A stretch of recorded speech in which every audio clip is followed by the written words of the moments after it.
Ecco il video shock dell'omicidio del 55enne tunisino. L'uomo tenta di scappare salendo disperatamente su un'aiuola, ma l'auto, un Audi nera, lo punta, lo insegue e travolge più volte.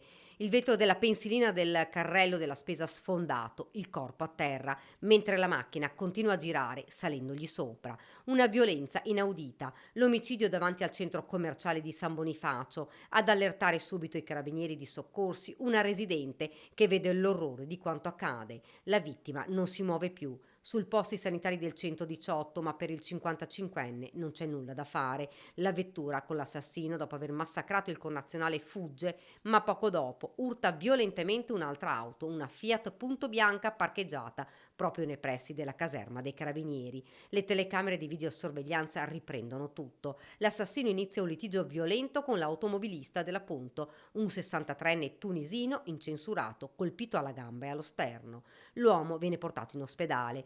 Due gravissimi fatti di violenza legati fra loro da un'unica persona, l'assassino, un connazionale 54enne arrestato per omicidio e tentato omicidio. La vittima ed il ferito risultano incensurati e non ha trovato conferma l'ipotesi trapelata inizialmente di un presunto regolamento di conti nel mondo dello spaccio di droga. Abbiamo ricostruito i fatti ed ora approfondiremo il movente, ha spiegato il comandante provinciale dell'Arma, il colonnello Claudio Papagno. Sentiremo anche l'uomo sopravvissuto che è stato ferito dall'indagato ed acquisiremo altre immagini delle telecamere collocate nella zona.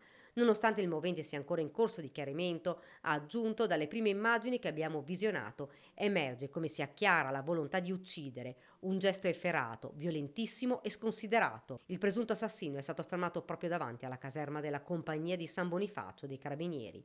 A dirigere le indagini sul posto il magistrato della Procura della Repubblica di Verona.